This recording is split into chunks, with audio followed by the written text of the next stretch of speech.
Ó, casamento. Casamento é uma loteria. A primeira coisa é respeitar os mais velhos. Eu estou com 94, graças a Deus, estou tranquilo. Tenho saudade da minha infância. Não fiz e gostaria muito de ter feito, era de ter estudado para me ser enfermeira, que é uma coisa que eu gosto muito.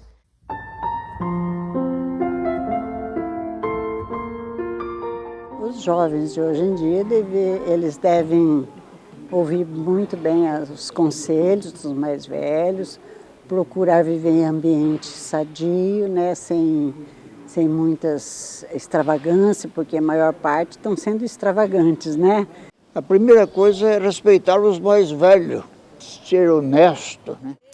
Eu gostaria que os jovens, eles compartilhassem mais com as pessoas, com a mãe, com a avó, com o pai, tivesse mais entrosamento entre eles, porque hoje em dia o jovem, alguns nem quer estudar, e os que estudam chega em casa, vai direto para o computador, não conversa com o pai, não conversa com a mãe. É que eles procurem deixar todo tipo de vício que estraga a sua saúde e na velhice, aqueles que tiverem uma vida bem regrada, vão viver muito bem que nem eu assim. Para os jovens que eles também procurassem ouvir mais os mais velhos, os avós, os tios, os pais, né? Porque hoje em dia, como disse a amiga, eles vão mais pela televisão, pela internet, celular, né? Eles não querem saber muito dos conselhos da gente. Os jovens devem proceder como praticamente antigamente, obedeciam mais os pais, né? Eles eram mais caseiros, mais assim, chegados ao lar, aos irmãos, né? E hoje em dia quase que não se vê isso muito assim, acentuadamente. E também respeitar os pais, né? Como as pessoas mais velhas, para que um dia eles não viessem a se arrepender. A gente quer que eles tenham uma vida e um comportamento melhor, uma educação, que os pais tenham essa oportunidade de estar ensinando para essas crianças. É o que eu falo sempre para os meus netos, para os meus filhos. Ensina essas crianças no caminho que deve andar, para quando ainda for grande não se desvie deles. E eles procurem compreender mais o pai, a mãe. Quando fazer amizade, vê com quem eles estão fazendo amizade. Não faça amizade com qualquer um não, porque talvez pode até complicar, dificultar e é ruim para ele mesmo. Jesus em primeiro lugar na vida deles, né? E depois eles têm uma boa alimentação, não usar droga, não usar cigarro, não usar bebida alcoólica, né? Não ficar noitadas, acordado, que isso aí é muito prejudicial à saúde, né? Mais tarde eles vão sentir.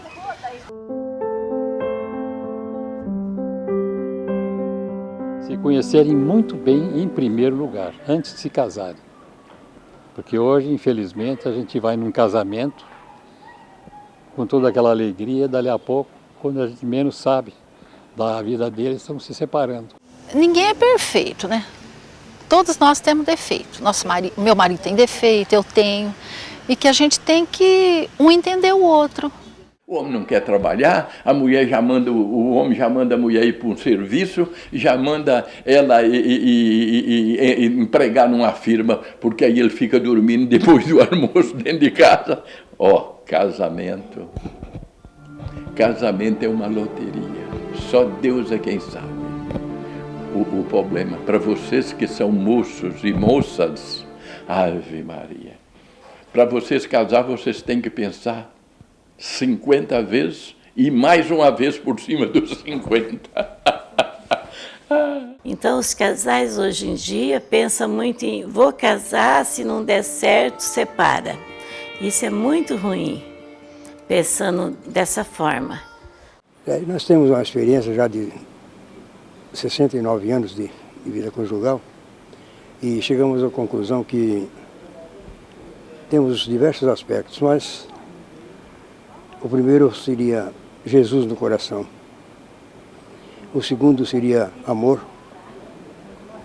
e o terceiro seria espírito de renúncia, porque um renunciando aqui e outro renunciando, chega a ser um acordo. Tentam se entender, tentam, né, dialogar mais, sentar, parar, pensar. Até mesmo antes de se casar, eu acho que deve pensar bem para dar o primeiro passo, né? Olha, os casais que casam jovem precisam primeiro conhecer bem a mulher, conhecer o homem conhecer a mulher, para que no dia de amanhã não fica, não, eu não gostava disso, eu fiz porque você me obrigou, então eu não queria, você queria, então isso daí não é bom.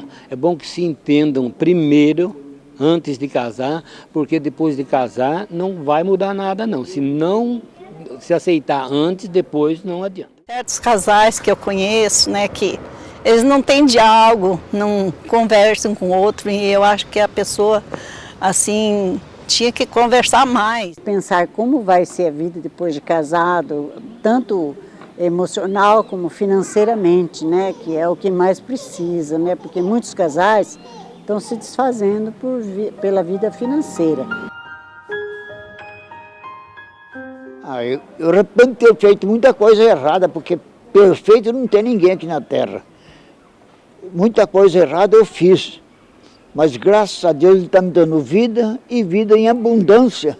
O que eu me arrependo é de não ter estudado. Eu sinto muito que eu não pude estudar, fazer uma faculdade, mas não foi culpa minha. Eu morava no sítio, não tinha condições, né? Eu tinha loucura, mas loucura para estudar. É de estudar. Por isso que eu me arrependo hoje e não ter podido estudar. Eu tenho um arrependimento, não é nem um arrependimento, é uma frustração de não poder ter tido continuar a estudar, né? Que era o meu maior sonho. Mas... A única coisa que eu me arrependo é de não ter aceitado Jesus na minha juventude. Apesar que eu aceitei com 20 anos, mas eu podia ter aceitado antes, porque a melhor coisa que pode acontecer na vida de uma pessoa é ter Jesus no coração. O que eu não fiz e gostaria muito de ter feito era de ter estudado para mim ser enfermeira, que é uma coisa que eu gosto muito, e eu sempre falo, nossa, como eu queria ser enfermeira. O que eu não fiz é difícil se arrepender, mas eu tenho algo assim que eu procurei conhecer Jesus muito tarde. Eu devia conhecer Jesus bem mais cedo, porque com Jesus no coração, você pensa 2 vezes para fazer uma coisa que amanhã você se arrepende muito. Eu tenho saudade dos meus filhos pequenos, que é muito gostoso cuidar de criança. Eu sinto muita saudade da minha infância, porque eu tive muito pouca infância. Meus pais me casaram muito nova, e daí eu também tenho muita saudade do meu filho, que foi embora, que Deus levou, né, os 2 filhos. Então isso aí é uma saudade muito grande que nunca paga, né? A saudade que eu tenho, que eu gostaria que todos os meus familiares fossem unidos, compreendessem um o outro. Tenho saudade disso aí, mas infelizmente não tenho. Saudade da minha juventude. E todas as coisas boas que existem na juventude. Hoje, na idade bem avançada que nem eu estou, já não há mais aquelas condições, né? Saudade eu tenho muita. Desde que eu me casei até os 24 anos que eu convivi casada, eu tenho muita saudade desse tempo. Desses 24 anos, com a cumplicidade que eu tinha com meu esposo, com meus 3 filhos, né? Que eu costumo dizer que eu não tinha um esposo e 3 filhos. Eu tinha 4 meninos dentro de casa, 4 moleques, né? Saudade? O senhor João já falou, saudade dos meus 15 anos. A gente, quando é moço, tem aquela disposição para tudo, né? E chega a ser um ponto que até hoje a cabeça acha que dá para fazer uma coisa, mas o organismo, o corpo já não acompanha mais, né? Tenho bastante saudade da minha infância, porque no meu tempo a gente brincava. Tenho saudade, mas uma saudade imensa, minha filha, é da minha querida, da minha mãe, da minha falecida mãe. Essa é uma saudade que cada dia ela se torna mais difícil, mais pesada, vai apertando, sabe? Essa é uma saudade, mais saudade mesmo. A gente que depois de uma certa idade, a saudade que a gente tem daqueles que já se foram, né, da família. E, por exemplo, eu não tive muito privilégio da mãe, porque minha mãe faleceu, eu era muito pequena, mas tive avó, avô, tias, né, tios, que me acudiram muito, né? Então, eu tenho saudade deles e saudade dos filhos que estão todos longe.